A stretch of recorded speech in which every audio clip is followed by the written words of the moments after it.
एक बार फिर से स्वागत है आप सभी का मेरे चैनल हिंदी भाषा अध्ययन पर। और आज के इस वीडियो में हम पढ़ेंगे अलंकार। अलंकार क्या होते हैं? अलंकार का शाब्दिक अर्थ होता है आभूषण। आभूषण पता है ना, ज्वेलरी। ज्वेलरी जो है वो क्या करती है? ज्वेलरी एक स्त्री के सौंदर्य को बढ़ा देती है। जिस प्रकार एक स्त्री का सौंदर्य जो है वो ज्वेलरी यानी कि आभूषण पहनने से बढ़ जाता है, ऐसे ही जो काव्य होता है, काव्य मतलब कविता, कविता का सौंदर्य जो है वो अलंकारों के प्रयोग से कहीं गुना ज़्यादा बढ़ जाता है। तो अलंकार की जो परिभाषा है वो परिभाषा ये है कि काव्य की शोभा यानी कि सुंदरता बढ़ाने वाले शब्दों को हम क्या कहते हैं? हम अलंकार कहते हैं। अब अलंकार के जो मुख्यतः है वो दो प्रकार के होते हैं, शब्दालंकार और अर्थालंकार। वैसे तो जो हमारे काव्य शास्त्र में जो है कम से कम 60 से 65 के करीब अलंकार हैं, लेकिन जो मुख्य अलंकार जो 8वीं या 9वीं कक्षा के स्तर पर जिन अलंकारों का प्रयोग होता है वो अलंकार जो है मैं आज जो है इस वीडियो में कवर कर रही हूँ। तो अर्थालंकार और शब्दालंकार और अर्थालंकार। शब्दालंकार वो अलंकार जिनकी पहचान शब्दों के माध्यम से होती है, और अर्थालंकार वो अलंकार जिनकी पहचान जो है वो अर्थ के माध्यम से होती है। तो अब मैं आपको जो है इस तरीके से अलंकार बताऊंगी कि आप शब्द और अर्थ के चक्कर में ना पड़कर जैसे ही आपके सामने कोई भी उदाहरण आएगा ना, आप तुरंत उसे देखकर पहचान जाएंगे कि ये कौन सा अलंकार है। तो सबसे पहला हमारा अलंकार आता है अनुप्रास अलंकार। अनुप्रास अलंकार क्या होता है? जहां एक ही वर्ण की आवृत्ति बार बार हो।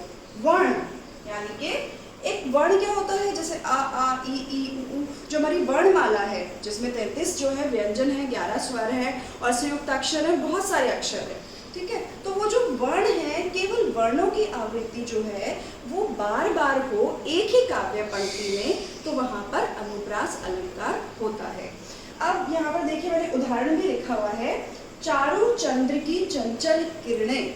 अब आप ये देखिए यहाँ पर चारु में च, चंद्र में च, चंचल में च, बार बार च वर्ण की आवृत्ति हो रही है। हमें ये नहीं देखना है कि जो वर्ण है वो कौन सी मात्रा उसमें लगी हुई है या कौन सा शब्द बना हुआ है, हमें तो सिर्फ वर्ण देखना है कि यहाँ पर जो है देखिए च वर्ण की और च वर्ण की जो है वो आवृत्ति हुई है, इसलिए यहाँ पर क्या है? अनुप्रास अलंकार है। अब देखिए एक और उदाहरण देखिए, रघुपति राघव राजा राम। यहाँ पे भी र र र र र की जो आवृत्ति है वो कितनी बार हो गई है? यहाँ पर 4 बार हो गई है। मतलब जो अक्षर जब शुरू होता है, अक्षर की शुरुआत में जो है यहाँ पर र वर्ण की आवृत्ति हो रही है, यानी किसी भी वर्ण की आवृत्ति हो रही है, तो वहां पर क्या होता है? अनुप्रास अलंकार होता है। अगला अलंकार है हमारा यमक अलंकार। यमक अलंकार में क्या होता है? शब्दों की आवृत्ति होती है, वर्ण नहीं, पूरा शब्द।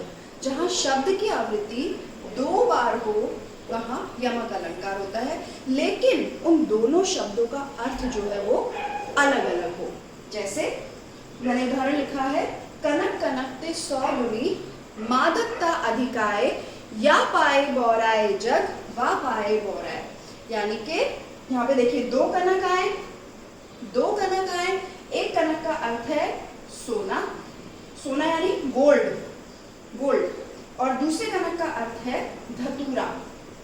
अगर कोई व्यक्ति को अचानक से बहुत सारा धन मिल जाए, धन मतलब सोने के रूप में बहुत सारा गोल्ड मिल जाए, तो क्या होगा? व्यक्ति अचानक से पागल सा होने लगेगा, अपना जो है मेंटल जो बैलेंस है वो खोने लगेगा। तो यहाँ पर यही बात की गई है कि अगर किसी व्यक्ति को अचानक से बहुत सारा सोना मिल जाए तो वो अपना मानसिक संतुलन जो है उसका खोने लगता है। ऐसे ही अगर कोई व्यक्ति धतूरा खा ले तो भी अपना मानसिक संतुलन जो है वो खोने लगता है। तो इसका मतलब यहाँ पर क्या हुआ? यमक अलंकार, कि इसे खाकर जो है अगर सोना मिल जाए तो वो गौर आ जाएगा, मतलब पागल सा हो जाएगा, धतूरा खा ले तो वो पागल सा हो जाएगा, और दोनों कनक का अर्थ जो है वो अलग अलग है, इसका मतलब यहाँ पर यमक अलंकार है। अगला अलंकार है हमारा श्लेष। श्लेष का क्या अर्थ होता है? श्लेष का अर्थ होता है चिपकना, यानी कि शब्द एक आए लेकिन उसके साथ बहुत सारे अर्थ चिपके हुए हों, उसका मतलब क्या होता है? श्लेष अलंकार। जैसे उदाहरण लिखा है मैंने, मंगल को देख पट देती बार बार। यहाँ पर पट शब्द आया है, इस पट के 2 अर्थ हैं। मंगल मतलब मांगने वाला, भिखारी के लिए यहाँ पर आया है कि जब गृह स्वामिनी किसी भिखारी को देखती है तो वो पट देती है, मतलब अपने दरवाजों को बंद कर देती है। दूसरा अर्थ इसी उदाहरण को हम ले सकते हैं कि जिसमें जब गृह स्वामिनी मांगने वाले को देखती है तो पट है एक दरवाजा और एक वस्त्र, कि जब वो भिखारी को देखती है तो एक उसको देखकर दरवाजा बंद कर लेती है, और जब वो भिखारी को देती है तो बार बार उसे वस्त्र दान में देती है। तो एक ही शब्द के दो अर्थ होना श्लेष अलंकार है। दो या दो से अधिक अर्थ हो सकते हैं। अगला है पानी गए ना उबरे मोती मानस चून। यहाँ पानी के तीन अर्थ हैं। पानी के तीन अर्थ हैं। मोती के लिए पानी मतलब चमक, मानस मतलब मनुष्य के लिए पानी मतलब इज्जत, और चून मतलब आटा, आटे के लिए एक साधारण पानी, पीने वाला पानी। तो पानी के जहाँ तीन अर्थ आ गए, जो दो या दो से अधिक या तीन से अधिक भी अर्थ हो सकते हैं, वहाँ पर श्लेष अलंकार होता है। अगला अलंकार है हमारा पुनरुक्ति प्रकाश अलंकार। पुनरुक्ति मतलब रिपीटेशन, बार बार जो है किसी भी शब्द की आवृत्ति हो, दो या दो से अधिक बार आवृत्ति हो, परंतु अर्थ समान हो। यमक अलंकार में क्या था कि आवृत्ति हो रही है लेकिन उन शब्दों के अर्थ अलग अलग हैं, और पुनरुक्ति प्रकाश में क्या है कि आवृत्ति हो रही है लेकिन अर्थ जो है वो समान है, मतलब एक ही अर्थ है। जैसे खड़ खड़ करतार बजे, जब करतार बजाते हैं, जब कोई आरती या पूजा होती है तो करतार बजाते हैं तो उसकी आवाज कैसे आती है, खड़ खड़। तो दोनों खड़ खड़ का जो अर्थ है वो एक समान है। बार बार दिन ये आए, अक्सर आप जन्मदिन पर जो है ये गीत सुनते हैं कि बार बार दिन ये आए। बार बार मतलब अगेन एंड अगेन, मतलब एक शब्द का अर्थ जो है वो समान है। अगला जो हमारा अलंकार है, अब हम अर्थालंकार की तरफ बढ़ते हैं। अर्थालंकार में हमारा पहला अलंकार है उपमा अलंकार। उपमा अलंकार में क्या होता है, उपमेय की तुलना उपमान से की जाए। अब उपमेय उपमान क्या होते हैं, उपमेय जिसकी तुलना की जाए और उपमान जिससे तुलना की जाए। जैसे मैं आप साधारण अर्थों में आपको बता देती हूँ कि बालक का मुख चंद्रमा के समान है। अगर बालक कौन है, किसकी तुलना की जा रही है यहाँ पर, बालक की, तो बालक कौन हुआ, उपमेय। और बालक के मुख की तुलना किससे की जा रही है, चंद्रमा से, तो वो क्या हुआ, उपमान। तो उपमेय उपमान उत्प्रेक्ष उपमा अलंकार जो है उसमें आता है कि उपमेय की तुलना उपमान से की जाए। अब उदाहरण देख लेते हैं यहाँ पर, मखमल के झूले पड़े हाथी सा टीला, मतलब मखमल के झूले पड़े हाथी सा टीला। अब एक उपमा अलंकार में एक चीज है कि उपमा अलंकार वैसे तो हमें उपमा उपमान देखना होता है, परंतु इसमें कुछ पहचान के शब्द होते हैं। अगर आपने वो पहचान के शब्द याद कर लिए ना तो आप उपमा अलंकार कभी भी गलत नहीं कर सकते। वो शब्द मैंने यहाँ लिखे भी हैं। उपमा अलंकार के पहचान के शब्द हैं ये है, सा, से, सी, सम, सरिस, समान, सदृश, जैसे।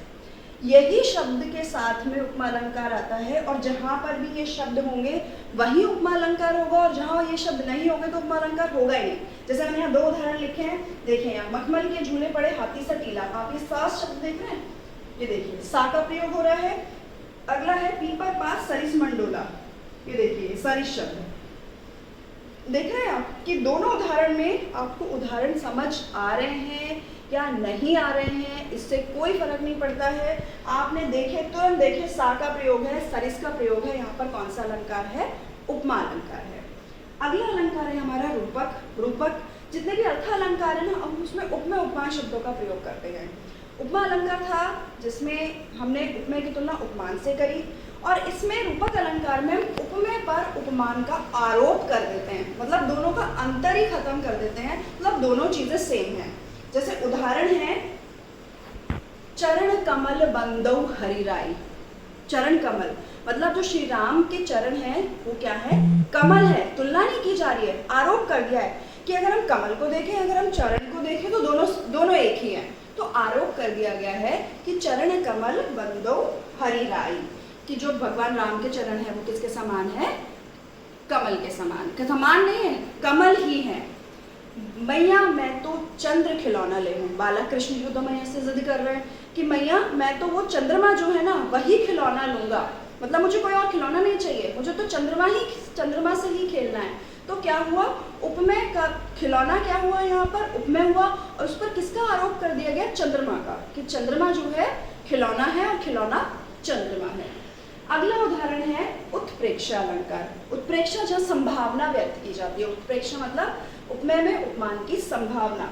तो संभावना व्यक्त करना कि ऐसा हो भी सकता है और नहीं भी हो सकता। और उत्प्रेक्षा अलंकार के भी पहचान के शब्द हैं जो मैंने यहाँ लिख दिए हैं, ये देखिए, मानो, यहाँ पर लिख दिए जानो, जनू, मान, जनू, मानो, मनु, मनु और जो। जहाँ पर भी ये शब्द आएंगे ना तभी वहाँ पर उत्प्रेक्षा अलंकार होगा, अन्यथा वहाँ पर उत्प्रेक्षा अलंकार नहीं होगा। मैंने उदाहरण भी लिखे हैं यहाँ पर उत्प्रेक्षा अलंकार के। तुम तो काल हाँक जनु लावा, ये देखिए ये जनु शब्द आया है यहाँ पर, और मानो हवा के वेग से सोता हुआ सागर जगा। तो आपको मतलब समझना ही नहीं है, आप शब्द देखिए, ये देखिए जनु शब्द आ गया, मानो शब्द आ गया। इस शब्द आने का मतलब है कि यहाँ पर कौन सा अलंकार है, उत्प्रेक्षा अलंकार है। अगला है मानवीकरण अलंकार। मानवीकरण अलंकार मतलब जहाँ प्रकृति के जड़ पदार्थों का मानव रूप में चित्रण किया जाए। प्रकृति के जड़ पदार्थ मतलब नदी, नाले, पहाड़ और पेड़, पर्वत, ये सब क्या है, या दिन, समय, संध्या का समय, रात्रि का समय, उषा काल, ये सारे जो सब क्या है, ये प्रकृति है और प्रकृति के जड़ पदार्थ है। इन सब का मानव रूप में चित्रण करना क्या होता है, मानवीकरण अलंकार। जैसे उदाहरण के रूप में हम देख लें कि मेघ आए बड़े बन ठन के सवर के। अब मेघ कोई इंसान है जो बन ठन के सवर कर आ रहे हैं, नहीं है ना। तो इसी तरह से क्या हुआ कि मेघों को मानव के रूप में हमने चित्रित कर दिया। इंसान ही बन ठन के सवर कर आते हैं, कोई मेघ तो नहीं आते हैं, तो मेघों को मानव के रूप में चित्रित कर दिया कि मेघ कैसे आए, बन ठन के सवर कर आए, तो ये मानवीकरण अलंकार। पेड़ झुक झांकने लगे गर्दन उचकाए। पेड़ों की कोई गर्दन होती है जो झुक रहे हैं, उचक रहे हैं, अपने आप को कभी ऊपर कर रहे हैं, कभी नीचे कर रहे हैं, और ऐसे करके जो है वो किसी चीज़ को देखने की कोशिश कर रहे हैं। क्या ऐसा वास्तविकता है? नहीं है। गर्दन तो इंसानों की होती है। तो यहाँ पर क्या किया, पेड़ को मानव के रूप में चित्रित कर दिया गया, तो ये क्या है, मानवीकरण अलंकार। अगला है अतिशोक्ति अलंकार। अतिशोक्ति अलंकार जिसमें किसी भी चीज़ का जो है अत्यंत बढ़ा चढ़ाकर वर्णन किया जाता है। बढ़ा चढ़ाकर मतलब ऐसा वास्तविकता में हो भी नहीं सकता है, ऐसा वर्णन किया जाता है। जैसे उदाहरण के तौर पर, हनुमान की पूंछ में लगन न पाई आग, लंका सिगरी जल गई, गए निशाचर भाग।